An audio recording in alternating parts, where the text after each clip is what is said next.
is going on, everybody? Welcome back to another Serious Angler podcast, powered by our friends over at X2 Power Batteries. And as always, I'm your host, Bailey Agbrett, and joined with me is the captain, Mr. Andy Full. What's up, man? Howdy. Just planning my life away for like the next forever. So what's up with you? I know. I feel like all dates today. You've just been asking me for dates. And not that I'm like not that you're asking me out on a date. That sounded horribly wrong. I mean, we should dates. go get some beer soon. So do you want to have a beer date when you get back from Florida? I guess I'll ask that on air. But if you have yet to do that and you live 7 minutes away from me. Yeah, we are due for a nice brew at Resurgence when I get back home. Agreed. Yeah. It could be fun. But no, we have a lot of stuff coming up this year. I mean, you're talking about it today. Good grief. Like we were talking about it offline with Wes. I mean, Wes is getting married. I'm getting married this year. Like it's everyone's getting married. Like it just never ends. Everybody's getting married. Yeah. Well, some people are like me are staying engaged for 3 years on end. Like, yeah. I'm coming up on that deal. I might have to propose again. Like, what is it? Like 5 years or something? You have to propose again. Is that like a thing? No, I think though in New York, like if you've been living together for like 5 years, technically like you're married and you can like file benefits and stuff, all like that. So I would look into that. You could like have I can make that work because she lived with me in college. Yeah, so like a civil 5 years. Yeah, like a civil married ship. I forgot what it's actually called in New York, but there's actually law. If we can pull this off, you're about to save me a lot of wedding money. Hey, she just comes home and I'm like, hey, sorry, we're already married. We gotta call this thing off. Here's what you can just go to your local court and get married there, and you're married, save a bunch of money, it's done. Like perfect. I just saved you a ton of money. All right. Civil partnership. That is what it is called. And I believe it is if you live together for 5 years in New York State, you can qualify for like health benefits and stuff underneath each other under a civil partnership, so it makes everything less expensive. Yeah, I mean, I've totally brought that up. It definitely follows with a slap to the face, but it's definitely an option. Like my childhood best friend, the kid that I grew up with, he's stationed in Alaska, and you'll meet him because he'll be in the wedding party. But awesome. He did that with his wife. I called him up one day because he proposed and he was having a wedding. He'll kill me if he ever, he hears this episode. But I called him up one day and I'm like, so when's the wedding? He goes, oh, we're married. And I was like, I thought he was busting my chops. They went and did it and didn't tell anybody. It's like, damn, okay. Yeah. Yes. Big fan. That's right. Yeah. Ryan Dahl nailed in the head. It's a setup. Don't do it. You're locked forever. That's right. Well, dude, it's going to be a fun episode tonight. We have our good buddy, Mr. Wes Logan, joining the show. We're talking some early pre-spawn bass fishing and a bunch of stuff. I'm sure tangents will ensue, as they always do, and Wes is on the show. But really fast for folks, tonight we're going to be giving away some stuff. Kind of out of the ordinary. We don't give away stuff all the time on the show. But we're going to give back to you guys. We're going to have a couple different things. Wes is going to be giving away some arc baits tonight. So make sure you guys are firing off questions. Wes is going to pick his winner to win that bait package. What Wes's favorite question of the night, and then Andy over here is going to select someone who can win a Serious Angler hat that are not released yet. I can't wait for those to show up. I'm excited. It should be. I got an email today. It should be a couple weeks, and then we should hopefully, if all goes well, start shipping those before March comes. If you guys actually want those, they are available for pre-order on our website. You just have to wait a few weeks for them to ship. But Andy's going to pick his winner of the night for the Serious Angler hat. You'll get to choose your color, obviously.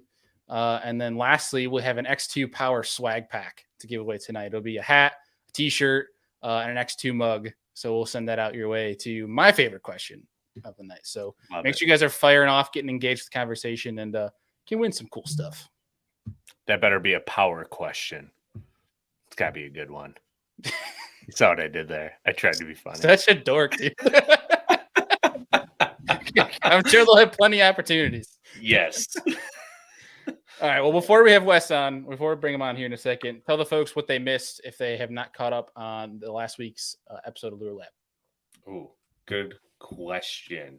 I just drew a blank. You need me to refresh you on tubes. Yes, we talked about tubes, dude. It's been a day, all right? Like we talked about winter tube fishing with Hayden Anderson. Oh, that's good.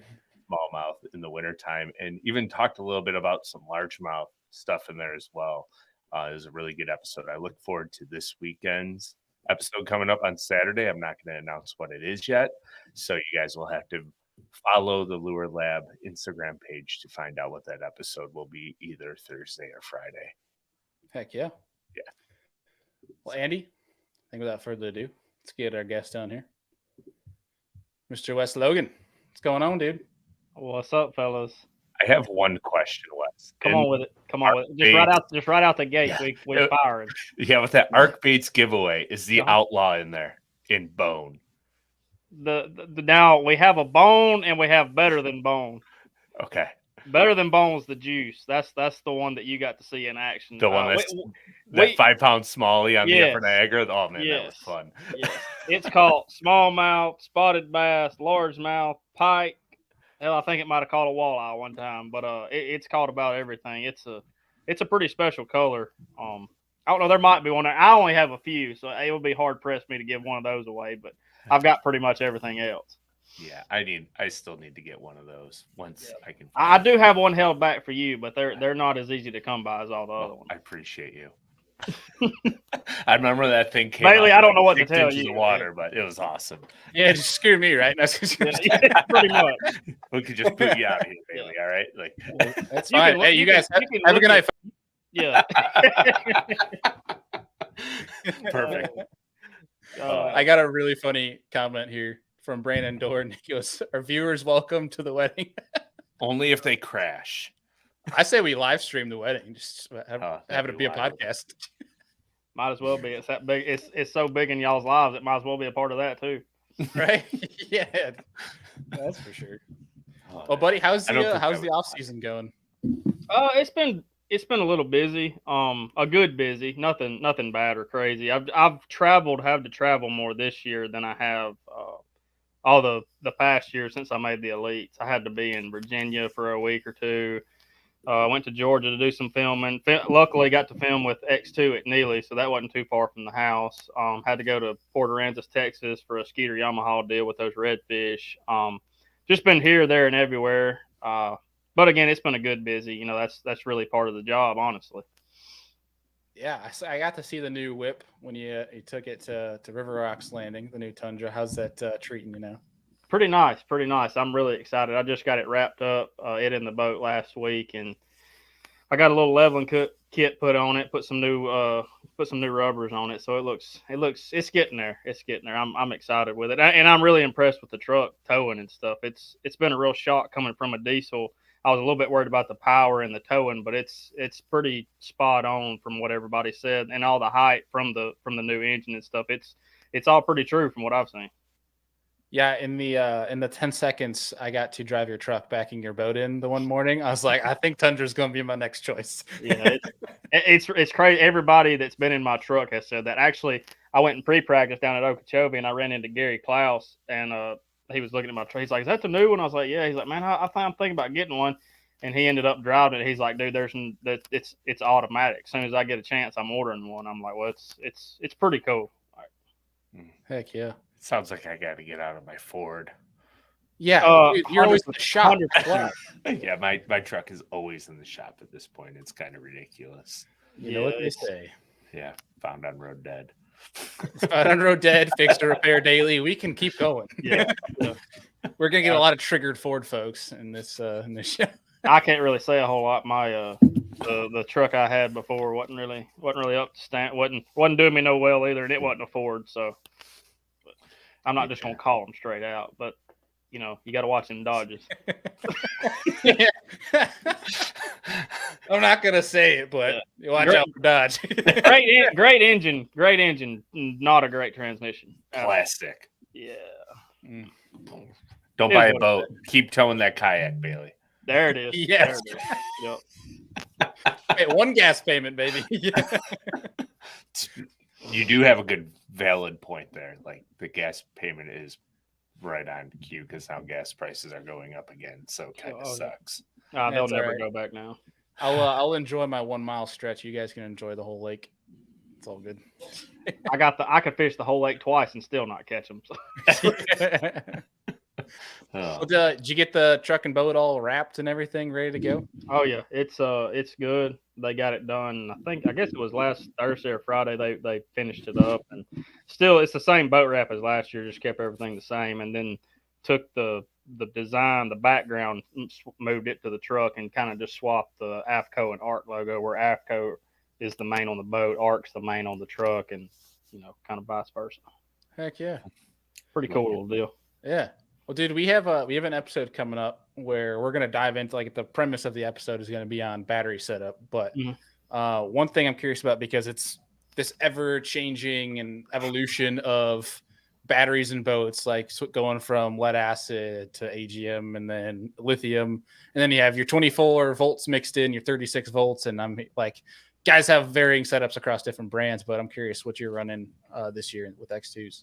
So what I'm doing this year, which is different than I've done, I'm actually going to have lithiums on my trolling motor, and then an AGM on my cranking, but I'm going to have basically a lithium standalone that my graphs are just going to run off of completely. So I'm going to have them running from the X2 lithium to the the on-off switch with the C-Clear power harness, and then it's going to run. I've got 2 Humminbird helixes on the console, 12s, and then I got a Humminbird helix up front and a Garmin for the forward-facing sonar, and a 360, and all that's going to be run off that one individual lithium. And the reason I did that is I had to go do a filming thing with ARC when I first rigged my boat over at Lanier, and I had everything running off the AGM, like my batteries, my cranking, live well pumps, lights, all that stuff was off one battery, and I was getting 12.5, 12.6, which is really good. Like, and it would kind of stay like that because I got the power pole charged, and you can charge them on the run and all that good stuff. But I had heard rumor that the clarity on that forward facing and the side scan and all your electronics is so much better if you can ever get to that 13 volts. So I called Sean on the way home, and I was like, dude, I want to try this. And I got one sent over, got it on there. As soon as I got it hooked up, I went out there, and I stayed at 13.1 to 13.3 all day. And dude, the clarity is unreal. Like at 100 feet, it's still really good at 12.5, but when you get to that 13, it's what everybody was all the height was for real. It was pretty unique how in depth it was. Like, people talk about, you can like see their tail moving. Like, I could tell which way the fish was swimming and all that. So it was pretty cool. And like, even on the helix with the side imaging, like the detail, like if you go by a brush pile at 80 feet out there, you could see like the individual limbs and see the little white specks, the tic tacs in there. So it really makes a huge difference. Not that there's anything wrong with just running a strictly AGM when you've got 12.5, because that's plenty to get the job done, but you can up your clarity and stuff with that standalone lithium for sure. Yeah. For people rigging their boat another big deal that we try and talk about a lot is pros, and a lot of people think that we just do it because they give us the harness and stuff, but those harnesses, like all of them across the market, I run the C-Clear. It's been really good to me. I like it. Just I know how to run it. I know the setup, best way for the connections to work. But there's other ones on the market, but that wiring is crucial, just as crucial as the battery. Just the whole setup is what you really need to get the most out of the graphs that we have today, the technology. Right. That's such a thing beyond overlooked than batteries themselves is the actual rigging, how crucial that is. But I think people just get a little overexcited throwing new gadgets on their boat that they don't think about the integral parts that make those function at the highest level they can. Yeah. And like I said, you can hook them up you can go to anywhere and buy any kind of, Group 31 battery and it worked, but it's to get I've had an AGM from X2 in my boat for I don't know how many years. Probably I can't even remember how long back, but the difference in that battery lasting and holding up throughout the year has been the biggest difference for me. I know guys that have bought my boat 3 years ago that still have the same X2 AGM as their cranking battery and have not had an issue, still holding a charge. So that just it's a big telltale sign to how much we trust our products that are in our boat. Right. Heck yeah. Well, for anybody that's looking for batteries coming up, link down below. You guys can check them out. Before we start diving into some early pre-spawn fishing, I want to throw it over to some viewer questions quick before we dive down that rabbit hole. So feel free to call them out if you got questions that you decide are your winners for tonight. Feel free to let them rip. Our first one here, which perfect time. We're probably going to talk a little ARC products tonight, but Michael Bradley is asking, hey, Wes, what was the theory behind the asymmetric design of the ARC reels? The asymmetric design of the art reels. He's using a lot bigger words than I'm used to using. I'm going to say he's an Alabama boy. I mean, asymmetric is like it fits in your hand. I was about to say the asymmetric is the design. I was talking to Louis about it the other day, actually, which is the owner of who designed the reel.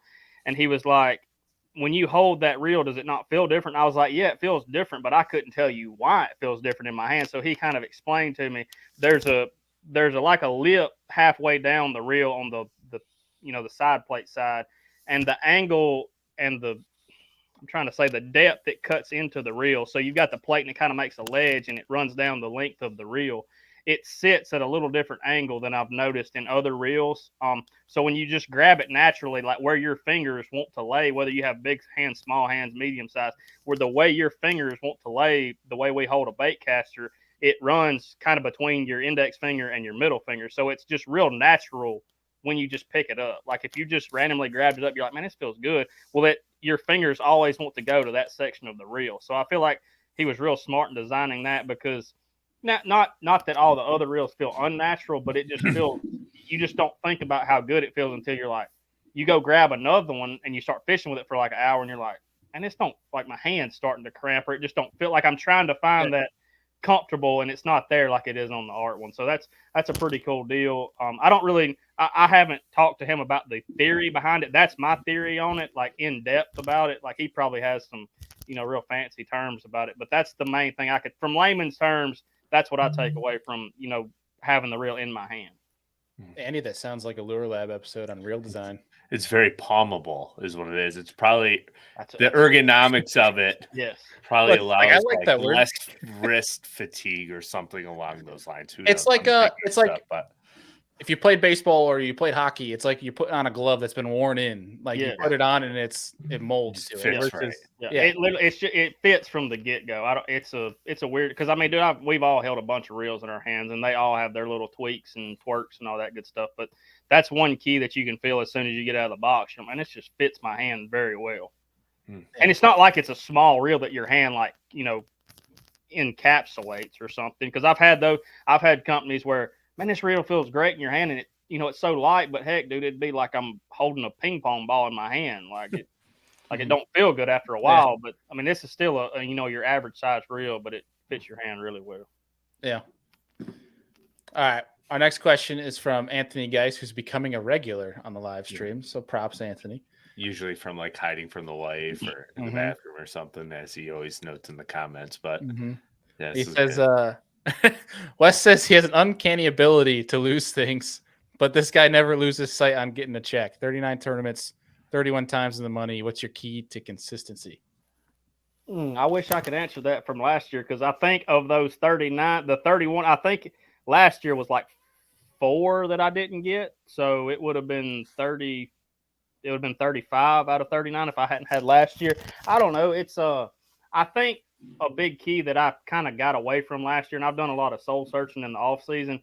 I think I got away from what got me to where I'm at, or, making the elites and stuff. Like I fished my way.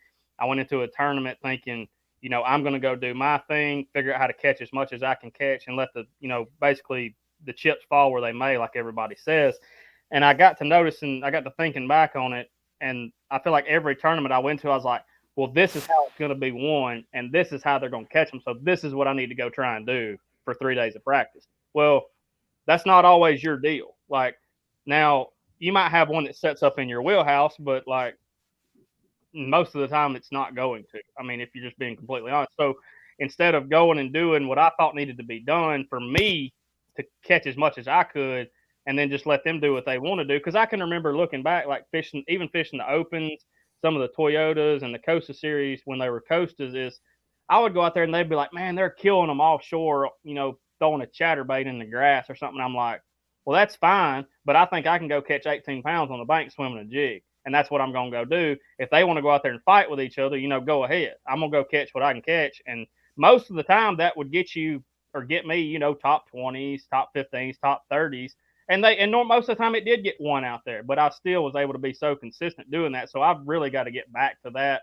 And I think that's a big mental side of it. But I think the first step, hopefully, is admitting that I did that. It's kind of like an addiction. Like I know what I did wrong.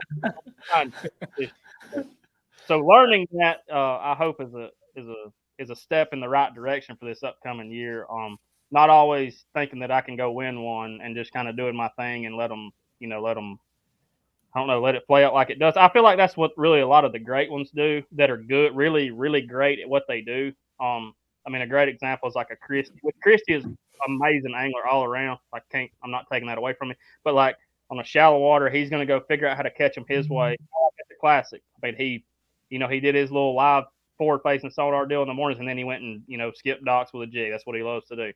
Hackney's another great example. Amazing angler, but dude, when he goes and does his thing, and he's going to be the guy that wins the shallow water tournament. Like if the tournament gets one deep, he's going to be the guy that finishes the highest on the bank most of the time. So that's kind of what I got to get back to. Yeah. Back to the confidence. Well, that was a pretty good question there. That was Anthony. a really good question. Yeah, I think that deserves. I mean, if you guys aren't going to claim it, I'm going to claim it. I'm going to get mine. Got that one. That's right, Anthony. Guys, I'm going to give you that X2 Power Swag Pack. We'll get in touch. Either shoot us an email or holler over social, and we'll get your address, get that sent over to you. Awesome. Anthony always has either the funniest question of the night or honestly the best question of the night. Yeah. So that's putting high standards for you guys. You guys got to keep firing off some questions. We got 2 more prize packs for you guys for tonight. But let's start diving into some early pre-spawn bass fishing.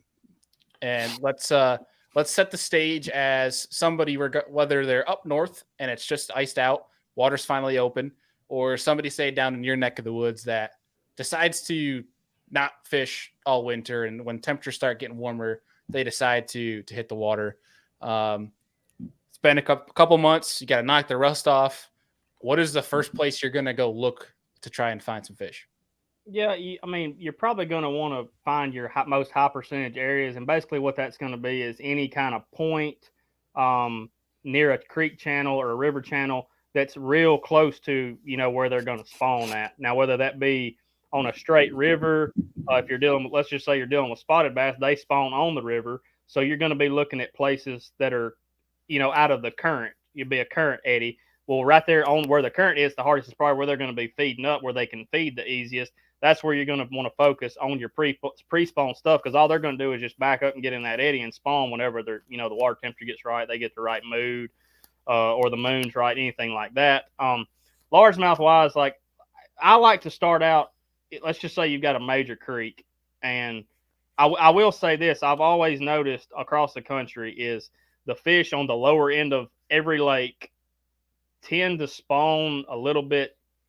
They always spawn at a different time, depending on what part of the country you're in. Either the upper part of a lake and river will spawn first, and the lower end will spawn second, or they'll be vice versa.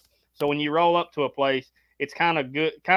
You kind of want to figure out which end of the lake's kind of they're catching them on, and you can do a lot of research on that by tournament results. And I like to, if you notice, most of the time like lakes have different boat ramps. So if you've got a boat ramp on the low end of the lake and it's taking 15 pounds a day to win down there, and you've got a boat ramp at the upper end of the lake and it's taking 22 every tournament that's out there, you're probably going to want to start on the upper part, because that's probably the fish that are more further along, that are easier to catch. So let's just say it's going down up there.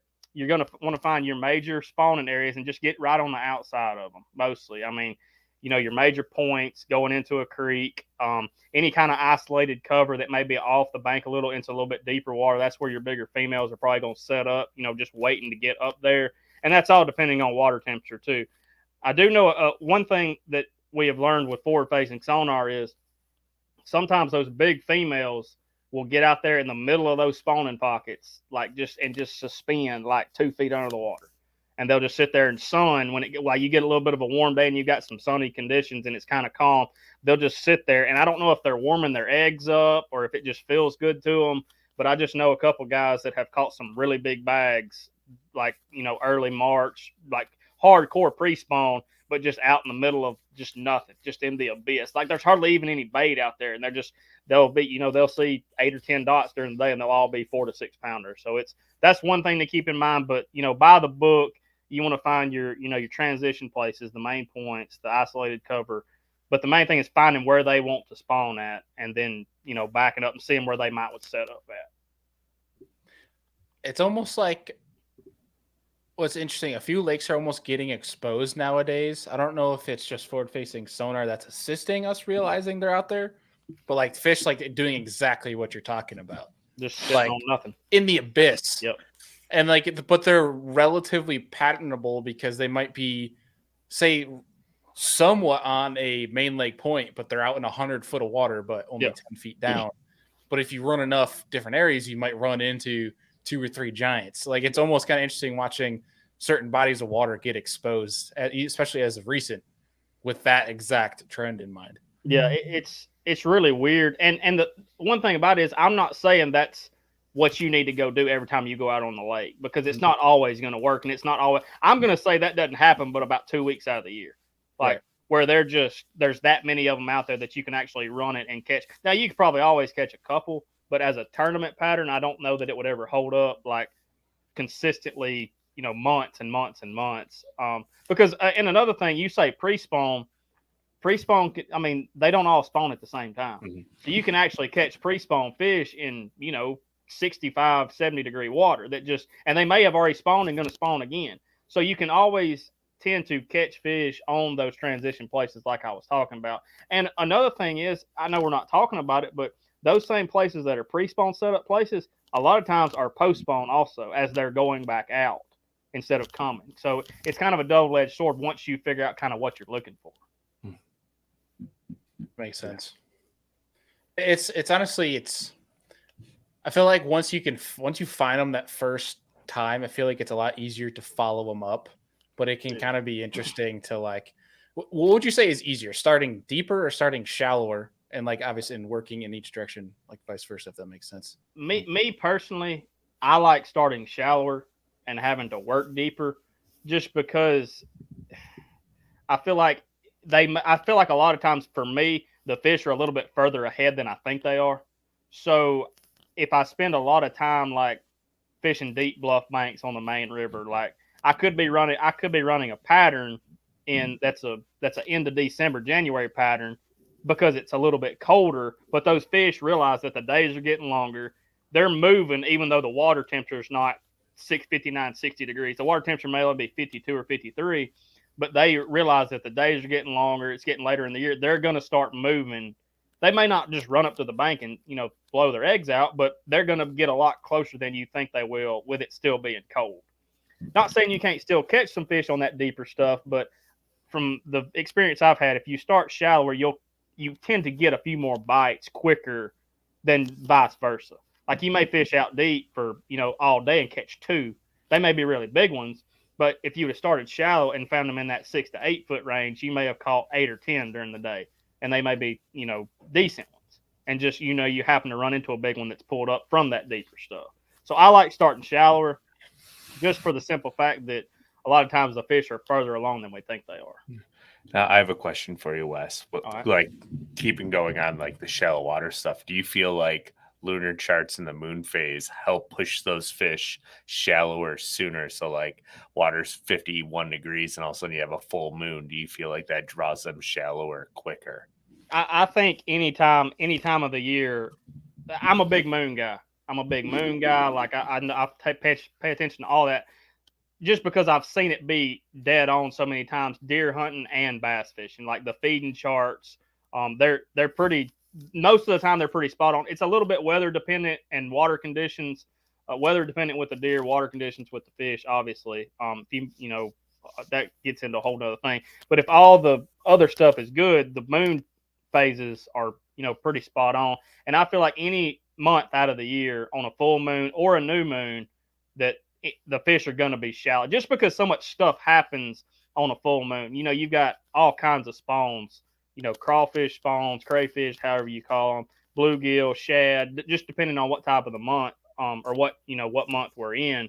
But I feel like there's a guy that me and my buddy know really well. He fishes Wes Lake a good bit, and it's funny because this winter trail that they have, almost every tournament has hit either on a new moon or a full moon, And dude, he fishes like that deep, and he has smashed them almost in every tournament. And I'm like, dude, it don't matter if it's 20 degrees. They get to fish on a full moon. He's going to catch some shallow. Like, it's just every single time.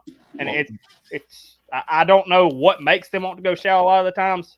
I know in the springtime you'll have all the spawning stuff going on, but there's something on a full moon you want to be shallow.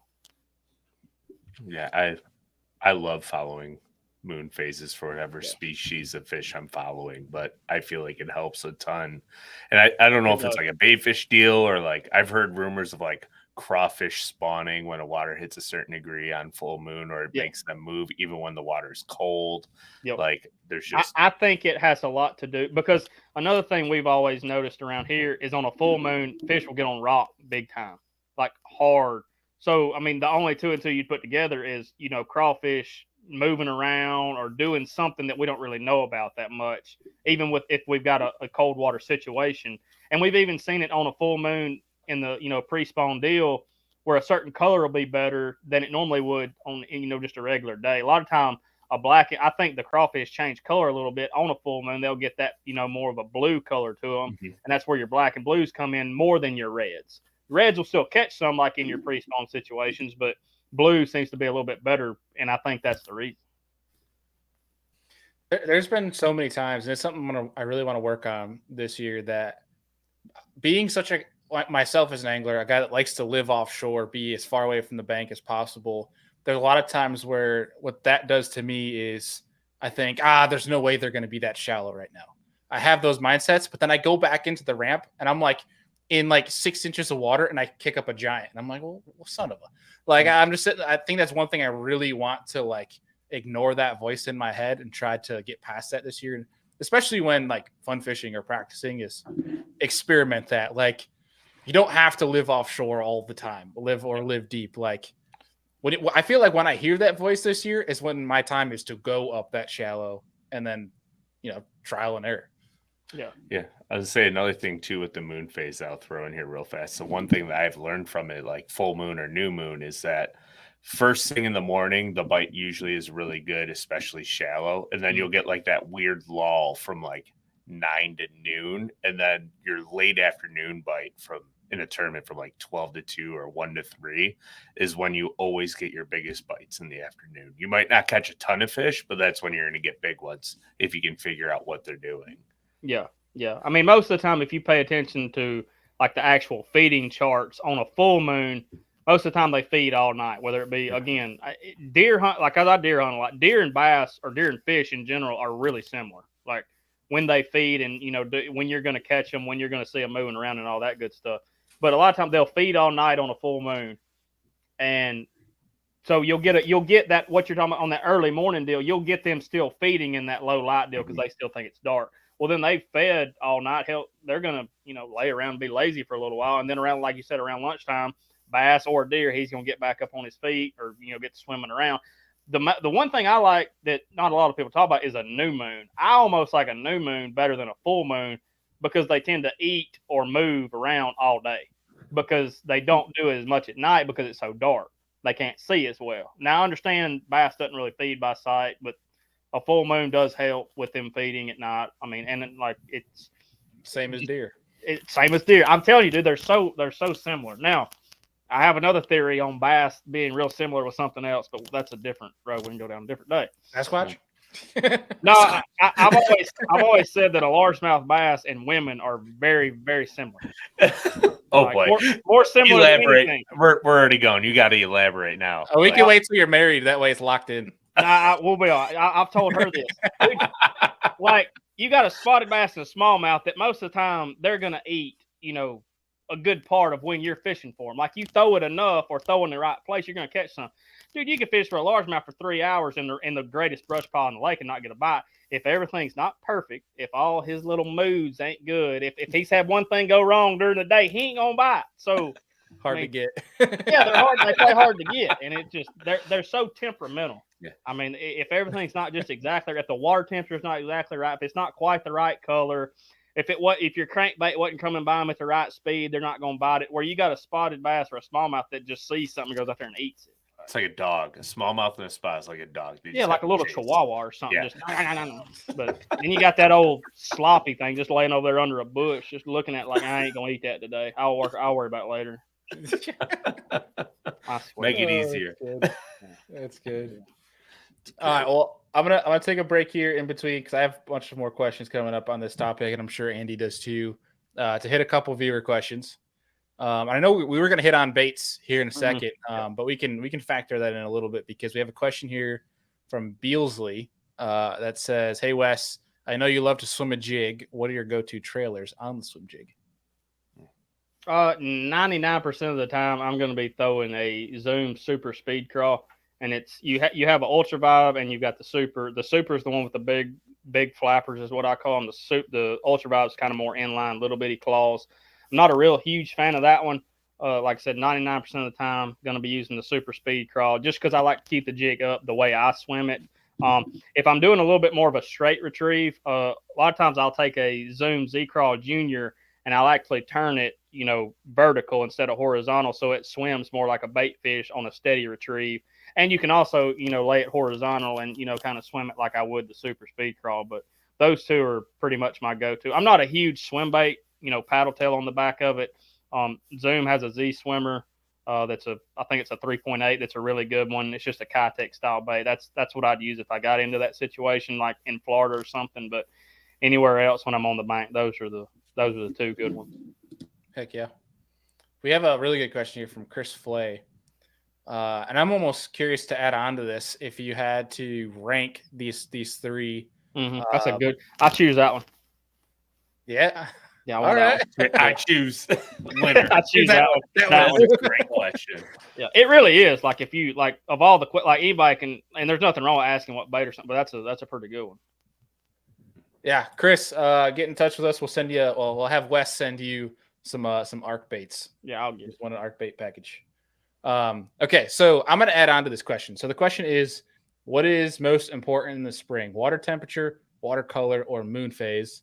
So I want you to answer what you think is most important, but then rank them in order of most important to least important. And then can I add one more thing? Yeah, sure. He's in Alabama. He can only take two at a time. We're adding a third. So the most ideal at the end of after you rank everything, the most ideal day with the water temp, watercolor, and moon phase. Yeah. I would say, and everybody's probably going to have a different opinion on this angler wise. My most important would probably be water temperature. Just what phase they may be in, or where they're at in their cycle from a pre-spawn going to spawn. Watercolor watercolor is really going to depend on how you're going to approach trying to catch them. Where if you were in a Ozark Lake situation, just off the top of my head, it's going to be a lot clearer, like a table rock or something, to where you're going to throw a jerk bait or a finesse jig on some rocks or something where they're setting up, to where if watercolor is really muddy, like right where I live, like if we went to Neely Henry, you might catch them on the second dock going into a pocket on a dock post that's 3 foot deep, on a chatterbait or a square bill or something.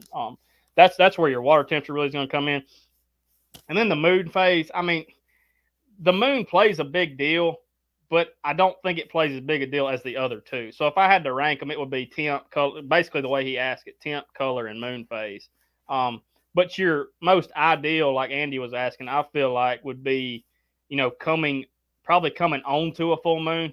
You want to be on a warming trend with your water temperature. You don't really want it to be 60 or 59 and it dropped to 53 or 54 overnight. That would be an extreme drop. And most of the time when you have an extreme drop, you've had a weather situation come in, like a bad front, which is going to bring a lot of rain 90% of the time. So your watercolor is going to get off. It's just going to throw everything kind of out of whack from a spawning standpoint. Now, pre-spawn, I obviously know that's what we're talking about, but I don't know that it affects it that much. The moon phase and all that stuff, and the water temperature. If she's sitting there, if you got a bass that's sitting there and the water's 55 or 56, and she's pre-spawn and it drops to 50, she's really not going to do a whole lot. She may slide off the bank a little bit if she's up, on a bluffier top deal. She may go from 3 foot to 6 foot or something, but I really don't think it's going to be that big of a deal. But from them moving from pre-spawn to, spawn, that coming onto a moon, a warming trend on your water temperature, and it may be a trend from 52 or 53 to 55 or 56. Just something, warming up is going to get them fish moving. And then your watercolor, again, is going to be basically how you approach, And obviously, if you want to sight fish and they're going on the bed, you'd want it clear. I would want the water a little bit stained just for how I like to fish. Just kind of, they would have to get on something, patch of grass, log, dock, something like that. Heck yeah. I don't know if that answered it right, but that's kind of how I'd say it was good. I'd say you nailed it. I'd say that's a good nugget for people to live by, especially early pre-spawn.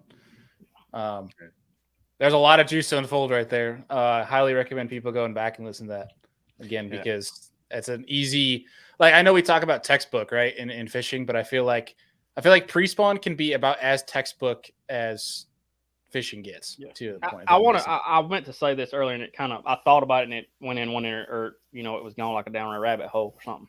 But I was thinking when we were talking about starting shallow and starting deep, I feel like it's harder to catch fish in the winter. I mean, or early pre-spawn when it's cold. It's not going to be you go out there and catch 100 a lot of the times. But I feel like once you can, and Bailey said something that kind of made me think of this, once you get a bite or two and figure out what you're looking for, it gets a lot easier because they're so patternable that time of year. It's not near as random as it is, post-spawn and summertime stuff like that, unless they're offshore. But like when they're on the bank, like when you can figure out they're 100 yards off in the pocket off the river, and that's all you've got to fish on every one of them with a a red flat side or something, it's game on. Like it's just that easy. And that's the only place you're really going to catch them that good. When you can figure that out, it just gets so easy. So it can be real frustrating. And I'm not a huge fan of fishing pre-spawn, like in the winter, in the cold. But it is some of the most satisfying once you figure out the deal because you can run it so good. And it goes for a lake, for a river. Like it's really cool once you figure it out. Yeah. Like people talk about this time of year and like the fall in certain regions of the country being a time to catch giants. Well, I feel like this time of year, this pre-spawn bite is the time of year that is easily the most patternable for larger caliber fish. Oh yeah. There was actually a guy that I know just at Logan Martin. He just caught a 9-pounder. Like I don't know of a 9-pounder being caught on Logan Martin in like 15 years. But like, and there's people fishing that lake. It doesn't get closed. It don't get ice covered up. It don't get closed. Like there's tournament there every other day. And I mean, it's this time of year, even though it's the beginning of February. I mean, it's not been that cold around here. I mean, the water temperature is still low 50s, mid 50s. They're not far. And she's just kind of, I mean, she was a beautiful fish, but like you said, it's that time of the year to catch a true giant. Mm-hmm. Biggest fish in the lake will get caught from, end of December to, 1st of March in my area. I know it's a little different for y'all, but.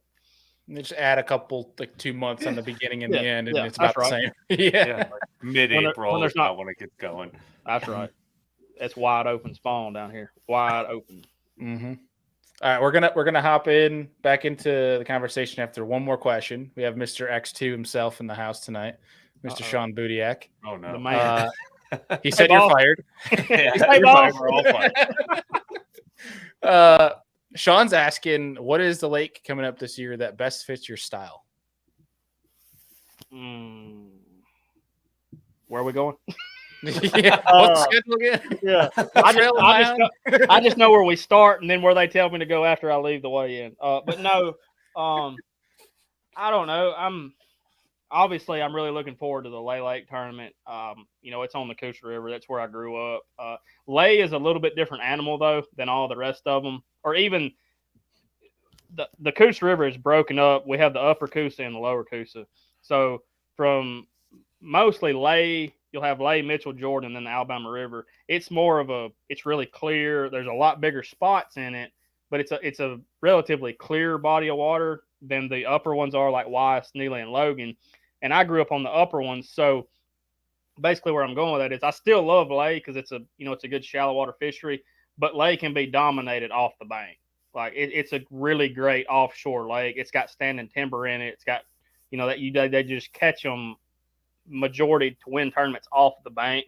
But I still think you can compete. Like I said at the beginning of the deal, I'm going to, do my deal on the bank and just see where it goes because it's got so many fish in it. It's been taken, pretty good care of in the, history.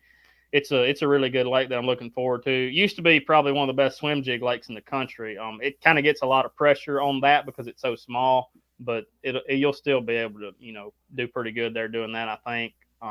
And that ain't really telling anybody nothing because you can literally fish from one end to the other because it's just grass all over the thing, just bank grass, nothing really off the bank. But looking forward to that one for sure. I don't know. I feel like what bothers me so bad about the Sabine River, like looks like it would fit right in my wheelhouse, and I don't know if I don't know. You've got to be around them to catch them there. Like you can't just fish shallow. Like you watch it on TV, like, man, here's flipping a little beaver and throwing a frog around a buzz bait. Yeah, it don't work like that. Like if you ain't in that right canal, you can throw that buzz bait all you want. You throw the blade off of it, and you ain't gonna catch one. So I really want to catch them there because I feel like that's if I could ever find them, like I would do okay. They're just that's how I like to fish, but that's a pretty tough one. So I think, all in all, I think we're gonna have a really good schedule. I think there's gonna be some big bags caught, but probably looking forward to late the most, and because it's gonna be close to home too. But there's a lot of other guys on the elites that have a lot more experience on lay than I do, for sure. If you guys can finally get a good year of weather, I think it'll be insanity what could happen. Because like they even said that last year, and then you guys got like 25-degree weather the day before 17. Yeah, so you get 25-degree days and the water's down 2 foot. That's not good for shallow water tournaments. Yeah. It's good for. It's always going to be good for somebody. It's always going to be bad for somebody. Yeah. But if you could ever hit a lake right where the water was stable, it was on a warming trend on one of our spawning tournaments, it could get ugly. And the second one may be that tournament because that lake's got some bass in it for sure. I'm looking forward to that one. I think more than the rest. It's going to be that's going to be the best tournament we have all year. Hands down. I think Murray's overlooked too. I've never been there, but I don't know. It's going to be hard to compete with Seminole. Yeah, it's going to be a fun schedule regardless. Yeah. As long as you guys don't have like Pickwick weather again, where it rises 10 feet and. Yeah. Hey, I loved it. Let's Did do you? it. Did you yeah, no practice. Let's just go out there and let's just start everything over. Okay, I see you. All right. I really did like it. Once I realized that the fish ran to the bank, it's game on. See you boys tomorrow. Yeah. Party on.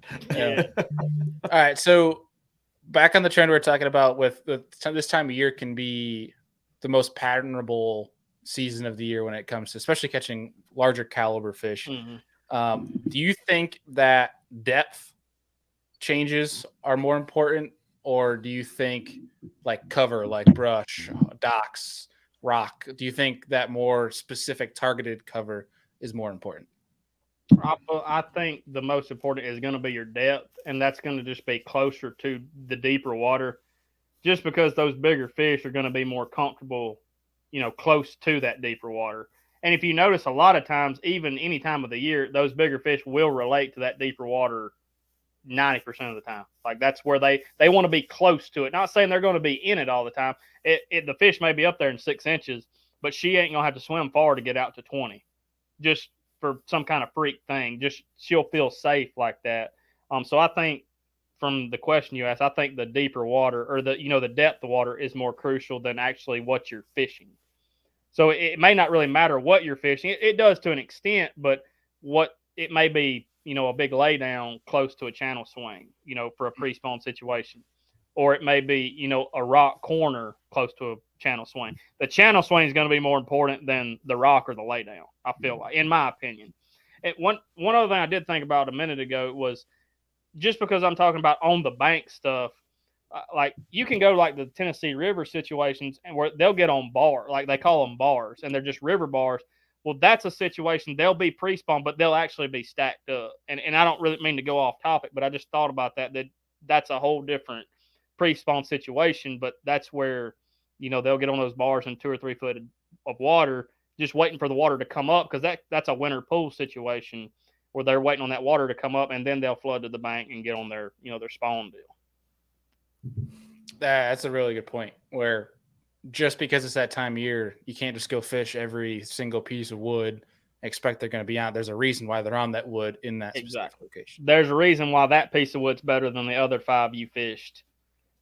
And it can even get to a point where as they're on, like we were talking about the transition of the water temperature, they could be on that piece of wood near the channel swing, and then there'd be another lay down 100 yards down the bank that may be in 5 foot of water.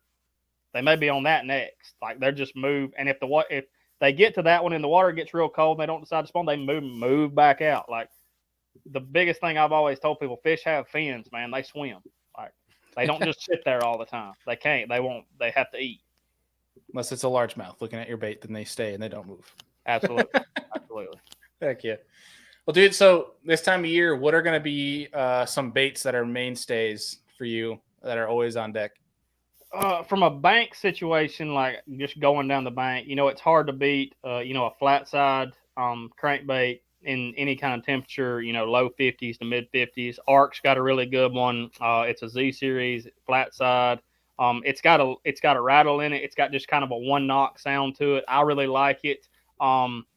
It's a really good crankbait for that 49 to 55, 56 degree water. You can fish it warmer. Obviously, you can throw it if it's 100-degree water, but it's got a little bit of a wide wobble to it to where some of your balsa flat sides are going to have that real tight wobble. Any type of balsa flat side, I'm going to throw when it's really cold, like anything under 46, down to 40, like really, really cold water where you don't want a lot of action moving around.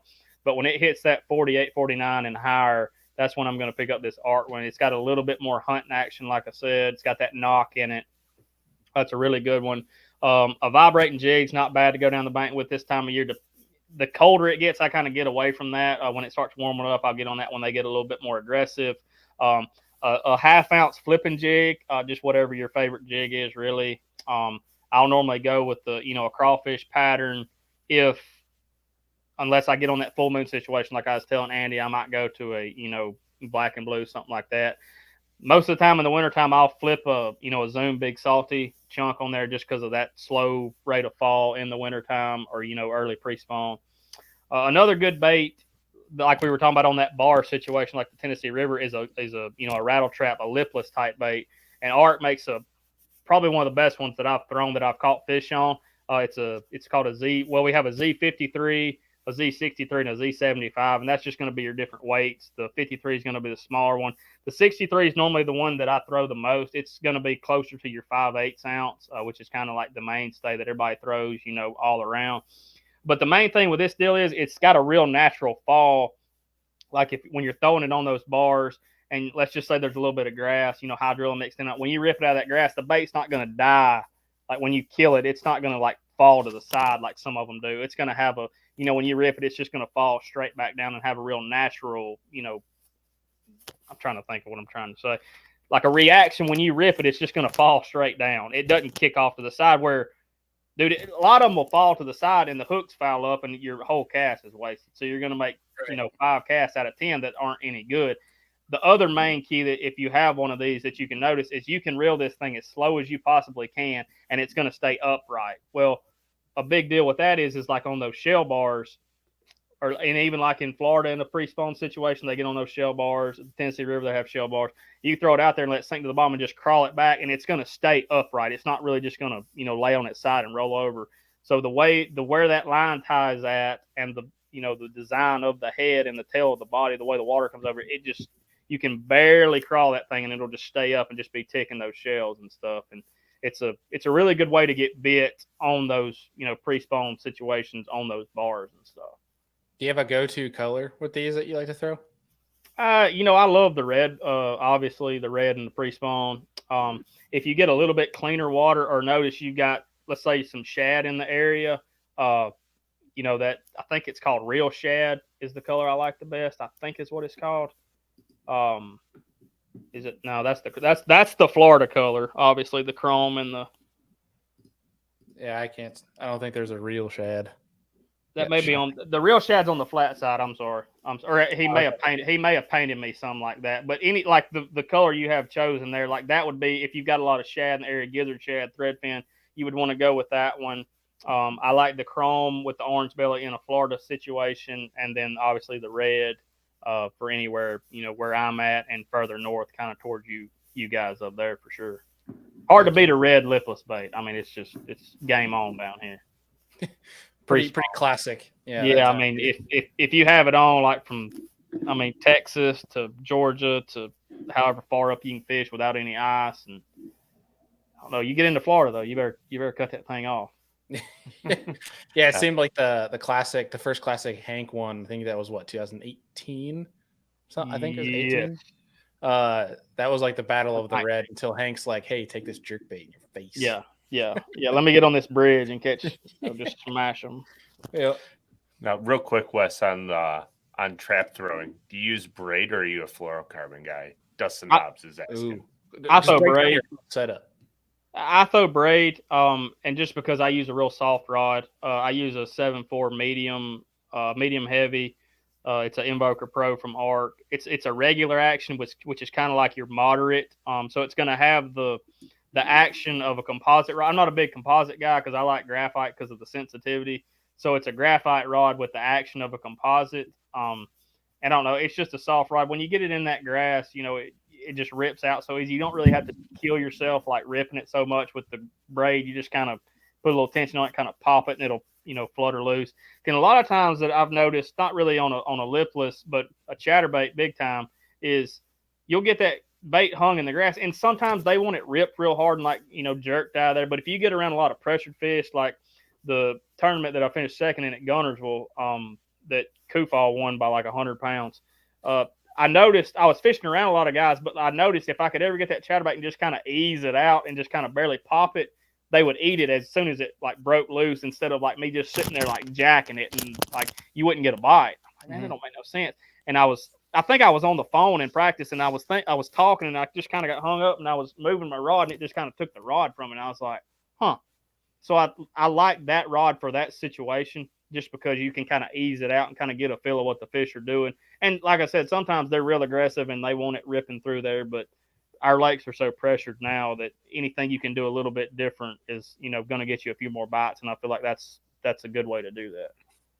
Yeah, I think the people that I think find a lot of success is people that experiment a little bit more than others, where a lot of people will take a trap and they'll just straight reel it. And if they don't get bit doing that, they change baits, and then it's just, whereas somebody that might change the cadence or yo-yo it or doing exactly what you're talking about, they might find a little more success. Basically, don't be afraid to play around with things a little bit. Like there's like, what I can't remember the specific rule of thumb that I saw in a video a while back, but it was like when you're testing out to try and get bit, like take 5 casts doing one cadence and 5 casts doing another cadence, like especially if you're fishing a specific area. And that can kind of give you a good lay of, what might work, might not. And if you try different cadences, then you maybe try a different bait. Yeah. I mean, it's a huge, because a lot of times when you're in that situation, like, throwing that lipless and stuff like that, when in a cadence deal, you're most of the time going to be fishing around people because you're going to be on an obvious place, a lot of the time, like a high place or, a ditch or something. So, and every Joe Blow out there is going to be throwing it and just, 90% winding it back.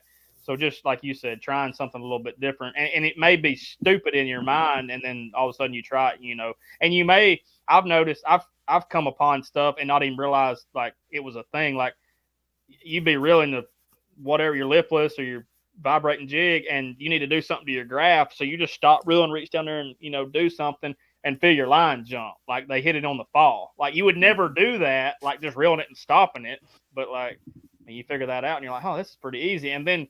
You do it for a little while and you ain't had another, like you just keep reeling. I'm just stupid. I throw it out there and keep reeling again. And I do something else and it falls again and he bites it. And the second time I'm like, hey, idiot. Like, what you throwing out there and stop it every now and then? like light bulb, duh. Here's your sign. Yeah. Literally. Oh, that's good.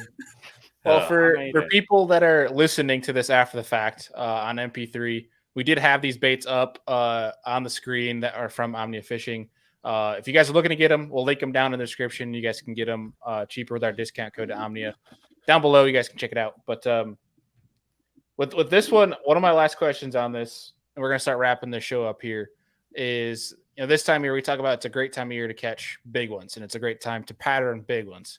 But you find yourself in a rut only catching smaller fish when the lake is far capable of better. Do you make any sort of adjustment to try to catch bigger fish, target larger caliber fish? Yeah, I would probably be an area situation more than a bait, because if you figure out a bait they're biting, pre-spawn, whether it be a color, action of a crankbait, whether they want a real hard knock one, something like that. I feel like you're going to be in a situation where you may be fishing a little too shallow. You may be catching buck bass, which the biggest thing being able to figure that out is like knowing what fish you're catching. A lot of time your buck bass, on a largemouth situation, just going to be, it may be a really fat fish, really healthy, but it's not going to have that big gut like that. You may catch like a 3-pounder and be like, man, this could be a male, but it's so fat, it's just full from eating. Well, 90% of the time, if they've got that ball like right there by their stomach, it's most of the time a female, just because, I mean, that's where all their, stuff's happening, their reproductive stuff's going on, and they're eating a lot more than most of the time a buck bass will, and their bone structure is just a lot different.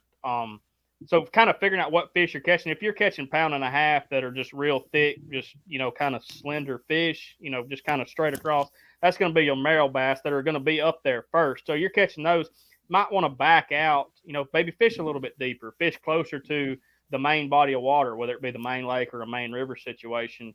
And again, when you do that, you may not get as many bites, but when you take a bite, it's more than likely going to be a bigger fish. So you kind of have to, if you're just going out there to catch fish, which I know people watch this that are tournament anglers and, just people that fish. If you want to catch fish, there's nothing wrong with catching those smaller ones up shallow. But if you're in a tournament situation, if you are doing that, and let's just say you've not got a warming trend, you don't think they're probably coming to you, I would probably, try and change areas, back up a little bit. Try and change, you could change the presentation a little bit, but kind of try and do that same thing just closer to deeper water. Makes sense. Andy, you got anything left for Wes on that?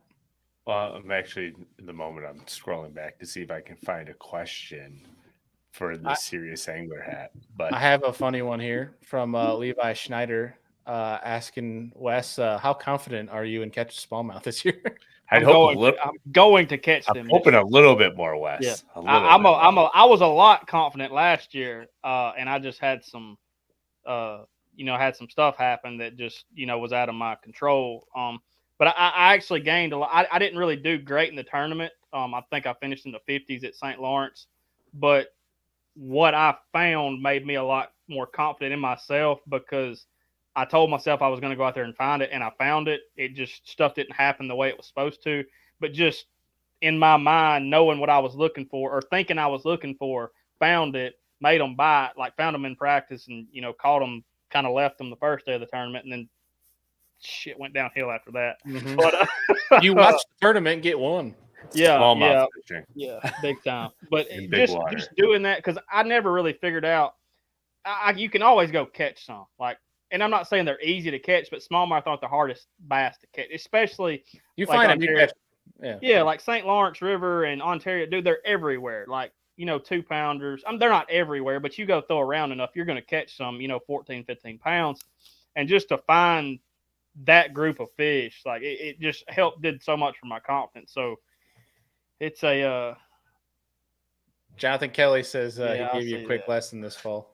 He did. We caught some he's a lot better with the forward facing stuff than I am, and we were over at Lanier, and we went out one morning and finally found him, and we put a hurting on him pretty good. But he taught me a few things, just how to make them react and stuff like that. And I mean, when you're good at that, like, I'm not trying to get off the smallmouth deal, but when you know how to catch them on live is 1,000 times different than knowing how to see them.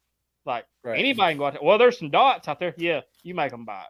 Go ahead. Good luck. I'll come back in 2 hours, and you've chased them half a mile across the lake. Yeah. That's a great point. It's an art for sure. But yeah, I'm, and Andy, obviously, I really appreciate him, Yeah, guru. I don't know that much, but it was a fun couple days. Yeah, you only make your living on knowing smallmouth. Exactly. Yeah. Right. I got on a really fun deal this fall. It was a forward-facing deal when I was out there, like, fun fishing. Me and Bailey kind of did it too when we went out in October. I was literally chasing solo fish around with live scope and trying to get them to bite, and I was like, okay, I got this dialed down. Mega live. It was fun. Mega Life. Sorry, forward. Come on. facing. Yeah, Mega Life. Now I got that new shiny fast boat, so it's fun. Yes, sir. Yes, sir. So yeah, we had some big days. I would be, if I came back, I would be more obliged to go in the river and throw an outlaw and a jerk bait. That bite is so much fun, isn't Oh it? God, that was yeah. Y'all can have that deep stuff. That was a blast. I'll tell you what I found. I was practicing for the Canadian Tire, the big Canadian tournament I fish. I found some more fun stuff to fish in the river that's in like 2 feet of water. Yeah, that's mine. That's where I'm at. Y'all can have the. Oh, there's a boulder pile out here. Well, y'all can have them damn boulders. I want them boulders that are in like 2 foot. Like a submarine comes out and eats my freaking top water. Like that's. Oh, that smallmouth bite on that top water was insane. It was so dumb. Oh, it was like unbelievable. like 6 inches of water. Yeah. In a spot that I think I said, I was like, I don't think I've ever caught a bass that shallow, and also just I was like, all right. It didn't miss it either. Like it just I don't know. Yeah. Well, you come back up here. I don't have much work travel this year, so I'll bring the beer. You guys I'll sit back and watch the madness ensue. Yeah. We'll have some fun. I'll probably go back out there. Probably. It was probably that's a really good area of the. I've never been to the other side of the lake, but there's a lot of fish on that side. You saw the good side. Don't go to the bad side. I've heard the bad side's not very good. Yeah. Wes, you always got a spot, so you're good. So, I appreciate it. I appreciate it. It was a good time for sure. Anybody's coming to Buffalo, call Andy because he can guarantee to put you on them. If he can make me catch one, I promise you he'll let you catch one. I think in like 2 days, I literally gave you like the full circus runaround of what you can do on Lake Erie in the Niagara River. That was fun. Yeah, the Niagara River is freaking. We caught what? Jerking, topwater, spy bait, deep, shallow. Like I think we caught them on everything. Single swim bait. Everything. Literally everything. Spy bait was fun. That's a fun bite for sure. Well, Andy, while you decide who's going to win the Serious Angler hat of the night, I do have a fun little throwback I found in getting an episode up today of Wes. Throwing it back 10 years. 10 years. 10 years. Jeez, I see it. Of me? Of you. It's not bad. It's not bad. It's just you look like a completely different person. Is it a video or a picture? No. It's an article I found actually on Major League Fishing. Well, then at the time FLW. FLW. But it was back when you on Neely Henry. Wow. Yeah, I saw that and I'm like, I gotta bring this up on the show. I'm like, dude, you look so young. How old were you in 2013? 17. No, I just turned 18. Damn. That was actually the second one I had won in a row. I won the first one. I was 17 at Neely, and then they came back the next year and I won that one. The bad thing about it was, or it wasn't bad for me, but the first one I won, I had like 15 something, and I only won by like 2 ounces. And then that one comes around, everybody's like, "You're gonna win again." I'm like, "Dude, I really ain't on nothing. Like, I'm just going fishing." I won by like 5.5 pounds. Like second place was like 13 something. I was like, "Oh God, this ain't gonna be good." Like you're gonna get followed the next time. Yeah, the third they had one not the next year, but the next. I think I finished second or third in it, and I had a lot of help in that one. Yeah. Second place was literally about almost. Or was it 4? Or was it 4? It may have been 4 pounds. I mean, that's still 4 pounds. I mean, that's still a lot. That's a big win. I remember, dude, I won't never forget that tournament. Like, not the like I remember catching some of the fish, but I was trying to take out, and somebody had a wreck on the boat ramp. Like, they ran into each other, so nobody could take out. And I'm like the only boat sitting out there waiting, and I'm on the phone with my dad and everybody. And a lot of my buddies. I'm like, "What's leading the tournament? Like, did they catch them?" They're like, "Oh man, like 14's first." I'm like, "Well, somebody come down here and get these bass and go weigh them in so I can get my money because I got like 19." And I remember I was kind of freaking. I was trying to keep them alive because it was like 100 degrees that day. It wasn't as hot the second one. The first one when I won, they made us quit at 1 o'clock because it was going to get up to like 105 that day, and I was so mad because they were biting good from like 1 to 3. When it was the hottest part of the day, they were biting like amazing, and they made it. I was like irritated. Ever recall a tournament ending because of heat? Oh yeah. We fished from whatever blast off was 7 to 1. I was. Does that still happen? Like, do tournaments close that? It's never happened to me again. I mean, mean, we are talking about. That heat index had to have been like 120. Dude, it was awful. I mean, it was unreal hot. But they were like that deep. Like it was. They would get in that grass. Like I guess that was the best oxygen in the lake. Like the hotter it got, the shallower they got. Yeah, because your thermocline keeps creeping up if the lake is deep enough, so it's pushing those fish shallow. Because the grass is sucking all the oxygen out of the lake. Yeah, so that makes sense. Yeah, that bank grass, they sure enough get in it when it's hot. Mm-hmm. Andy, have you figured out who won the Serious Angler hat? Yeah, I'm torn between the lipless crankbait because I think it was cool that we asked about braid, or Levi and asking Wes here if he's confident in smallmouth fishing, because that went on a pretty good tangent. So why don't we do this? Yeah. Shoot. One of them you pick, and the other one I'll send the ARC hat to. Do you want to think about that while I ask Wes one more question here? Yeah, go ahead. All right. You think they were both very good questions. Let's just give everybody some. Why not? Yeah, fair enough. Everybody gets one. It's America. Everybody gets something. Oh, we're going deep now. Oh, God. All right, Wes, I want to hear total weight and angler who you think will win the Bassmaster Classic. 100% guarantee it ain't going to be me. Fact. I was trying to avoid that for you. Yeah. Oh, trust me. I think about it every time when I lay in bed. I got a sleeper for y'all that I think is going to do really well. All right. Brandon Cobb. Oh, okay. Explain. I got a sneaky feeling. The only reason I think that is in our elite there, he didn't like his name never got brought up, but dude, he caught he said it. I don't know that he figured it out until the second day. He got to fish all 3 days. He may have fished 4, may not have. I know he fished 3, but he caught the second and third day 2 or 3, I think maybe 3 bass that weighed 12 or 13 something, and then he did it again. He had 4 that weighed 14 something. He was catching big ones. And I think he might have figured out a little deal that nobody knew about, and he just didn't get to expand on it enough to have enough areas. But he might be something, a guy to, keep an eye on. And he's he's an amazing fisherman anyway. But I don't know. I've had a funny feeling that he might do really well in it. And a winning weight, it's a 3-day deal. 45. 45? Yeah, so a 12, a 20, and a 17 or something like that. Yeah. Even though that math. Yeah, it'd be average out to 15. Yeah. That was 51 pounds or something, 59 pounds. Though. It makes the. I don't know. What did. I'm tired. Does anybody know what Ott won with? Not off the top of my head.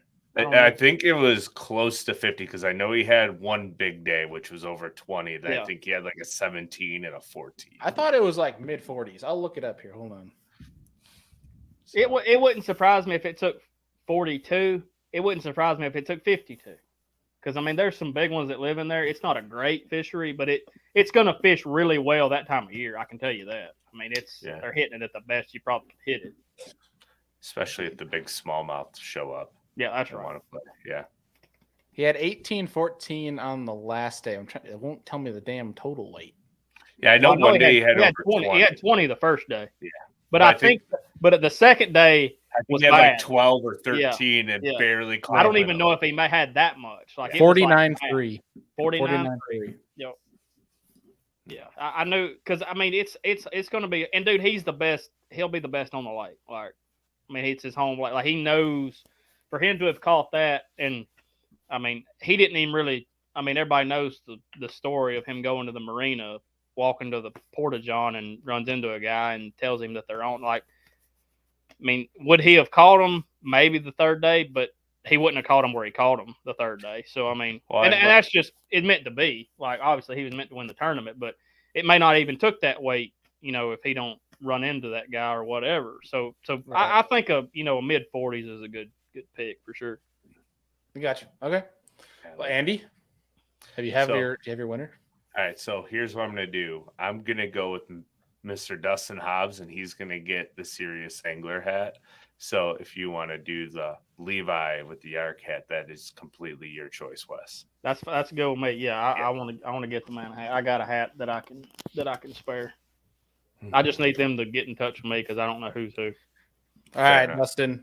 Dustin, reach out to us and we'll get your address and get you that Serious Angler hat sent your way when we have them come out. Again, they're still being printed as we speak. So once they're out, we'll ship it your way. And then Levi, get in touch with us and get us your address. We'll get that over to Wes and he'll hook you up with an arc hat. Hell sure. Yeah. I have a question. Okay. How are y'all feeling about the Bailey? I know you're an Eagles fan. Uh-huh. Andy, how do you feel about the way y'all season ended?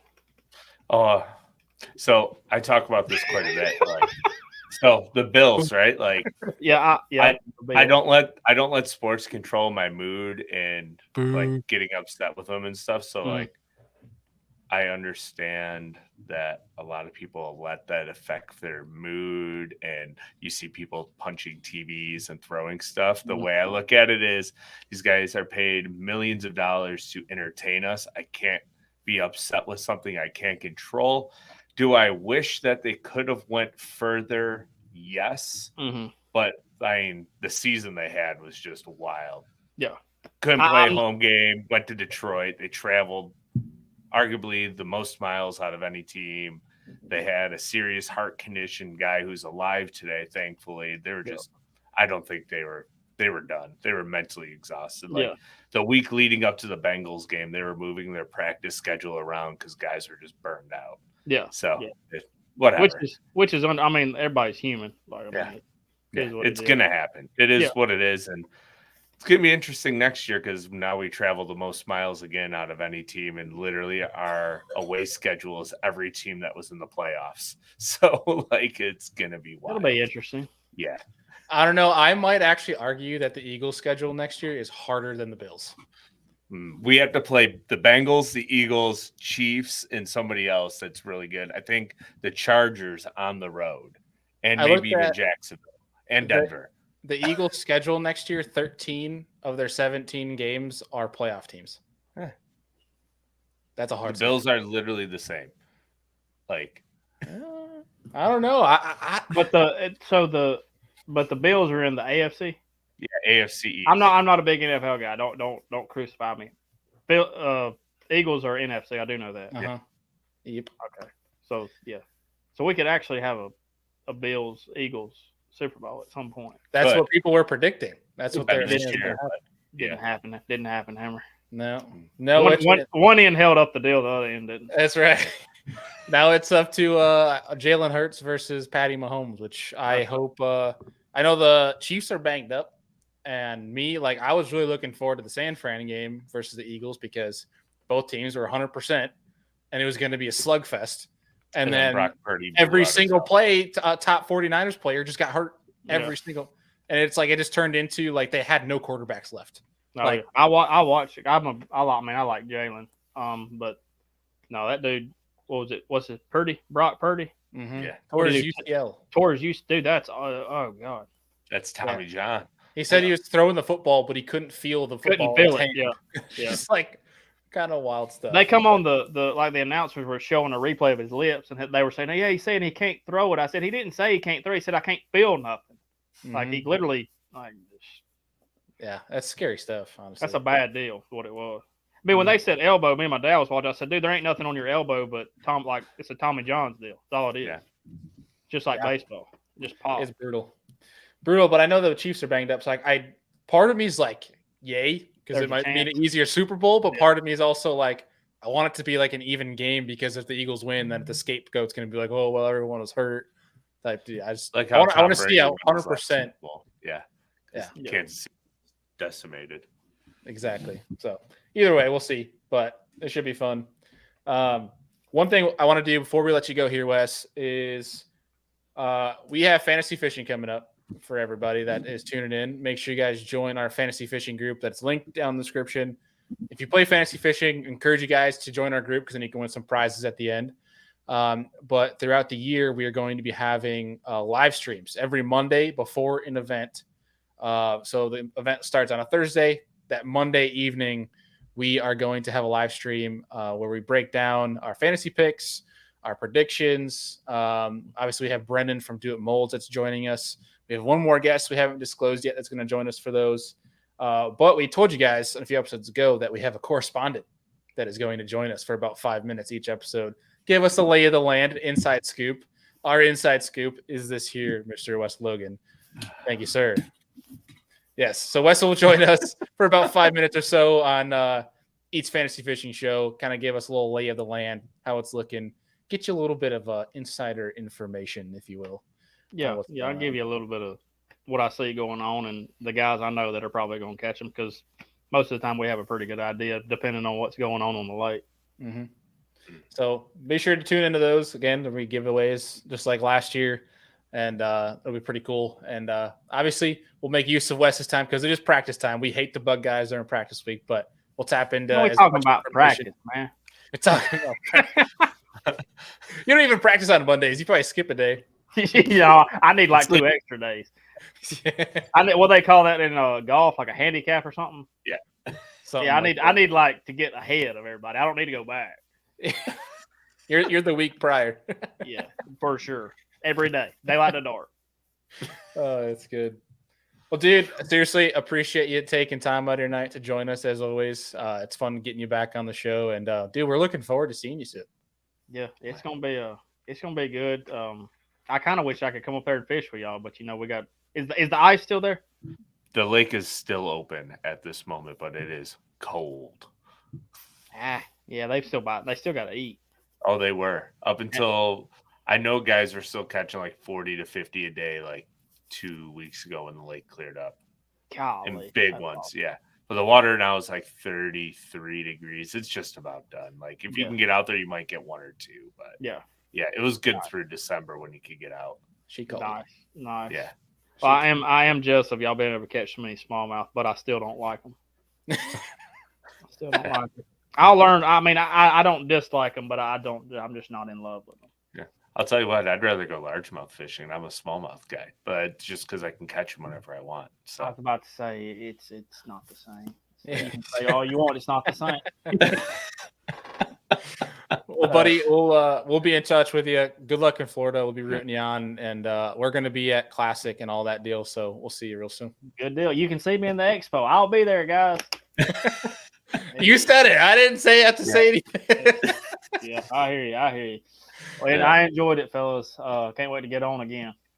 Heck yeah, buddy. We'll be talking to you soon. Y'all be good. Have a good night. See you later. Always good hanging out, Mr. Wes Logan. Always good. But dude, the fantasy fishing deal, I'm excited for it. One, obviously, because we have the group that we have coming on, which is going to be a lot of fun. We're going to change up the scoring deal a little bit this year. We're going to have prizes to give away every show.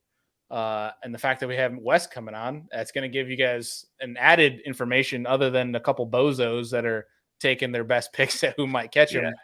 Somebody who might have some accurate information, But one thing we are going to do, and I will really appreciate if you guys have a free moment, let us know either in the comments on the live here or through email or social media after the fact if you're listening to this on MP3, is we are going to do some separate episodes, whether they're 20 minutes, 30 minutes long, that we upload on MP3, but also on YouTube as well, as we dive into Major League Fishing's fantasy fishing. We're going to do that for the Bass Pro Tour this year. In regards to just making episodes of who we might pick for the events, it's actually kind of wild. Like if you can pick 5 anglers in Group A, 5 anglers in Group B, and if they're all in the top 10, like if you pick the top 10 perfectly somehow, you can win a truck and boat, which is kind of wild. But there's a lot of prizes up for grabs in it, and more fantasy fishing is fun, especially when they can get gambling involved. So we're gonna do some picks on that. If you guys want to join, please let us know what you think. If you're gonna play this year, what your feedback would be, just holler, and you should see that content coming up here soon because the season's starting in a couple weeks. Oh. We have our first show. Is it what, next week? Next week? Oh. No. And okay, so first fantasy fishing show, mark this on your calendars. Monday, February 13th, we will have our kickoff show as well as our picks and such for the Kissimmee chain. So that's wrong. Okeechobee. I see the BPTs on the Kissimmee chain. Well, regardless, we'll have a video coming out the week prior to the 13th, probably on the 8th or the 9th of Major League Fishing's Fantasy Fishing on the Kissimmee chain. But Monday Night Live Fantasy Fishing on Okeechobee will be on the 13th. Well, we will still have Tuesday Night Lives. So you'll have us on those weeks for two nights alive in the week, which we haven't done in a very, very long time. So yes, since the last fantasy fishing season. Yeah, that's right. So we'll see you guys there. Hopefully, again, more prizes you guys can win when you join those. But Andy, is there anything else that I am forgetting? The apparel shop is still going strong. I actually want to get a Forever a Student hoodie. I love that thing. It's so cool. I started hashtagging it like on all of my posts where I'm talking about losing fish all the time because I'm a sad soul about my steelhead season. Clients have been great. For me personally, I suck at landing fish. So I've just been talking about being Forever a Student because we're always learning. That is probably my favorite slogan hoodie. Lots more apparel coming down the pipeline too, which we're really excited about. Yeah, we may or may not have something launching here soon. I'm not going to give you a date because we don't have it firmly established, but it's within the next month or two. But I can assure you at the very latest that March 1st, all the Serious Angler and Business from the Bass Boat hats are going to ship. And again, you can go to our website and pre-order those. You can just pay for them. And then once they're available, we'll ship them to you right away. As well as we have these hoodies, Forever a Student, which is a cool slogan that we're subtly claiming for Serious Angler, but we have some projects in the works to make that a bigger thing. It'll be kind of just something that we pride ourselves on this show since day one is always about learning. Learning is a student. And so therefore, as anglers, we are forever students of the game. So if you want a Forever a Student hoodie, shirt, if you want Serious Angler merch, Business from the Bass Boat merch, Lure Lab merch, it's all on that website. You guys can go check it out and get yourself some. It's down in the descriptions, whether you're listening on YouTube or MP3. And if you guys need anything from us or apparel, you have any ideas or questions, reach out over social media, follow us we're basically on every single platform. Feel free to email us if you guys have show ideas, show guest ideas. We are all ears because we understand that this platform is more than just ours. It's yours because you get to come through, take some information and partake in these, especially these episodes that are live. We appreciate everybody that joins in. And if you're on YouTube, please give us the like, subscribe to the channel, share this with your friends. We're going to try to teach some more people about bass fishing. And if you are an MP3 and you haven't yet, and your platform allows, please leave us a rating and review. It helps us get seen by more people. And that allows us to teach more people about bass fishing. Andy, anything else I missed? This is actually kind of funny. We need a shirt that says Captain Andrew, but I'm going to veto that one and say no. Captain? Captain. Dude, we need to get you to full get up, pose like the Captain Morgan, like the commercial Captain. Yeah. And then make a shirt out of that. Like on the front of a bass boat with the foot on the trolling motor or the graphs. There we go. Golden. Write it down so you don't forget it. You write it down. You got the notepad. All right, fine. Deal. That's funny. Thank you for that bass pack. If we do that, I hope you buy one and rock it. Serious Angler rods coming soon, though? Not that we know of. Down the pipe. Maybe. Last question I'll answer, and then we're going to wrap this thing up. Team Bass Pack asked, quick question, are you going to do more videos this year, Bailey, on your content? Yes, Be the Fish is going to continue. I dropped a video last week. Headed down to Florida on Friday. I'm going to fish Hartwell on Saturday. Fish a not well-known, apparently really good lake on Florida on Sunday. And spend the whole month in Florida, actually, of February in Florida, working, but obviously fishing salt, fishing fresh. So a bunch of new videos coming to the Be the Fish channel, which is linked below if you guys want easy access to that. But enough about me. Looking forward to seeing everybody on Friday's episode. It's going to be just Andy and I discussing a topic in fishing that we're trying. If we can get enough information that we need to do it in time, we'll have it on a specific topic. But we don't want to spoil that episode just yet. So if it doesn't, it's just going to be Andy and I chatting through something in fishing. And as always, we hope to see y'all there. But appreciate you guys. See you on the next one.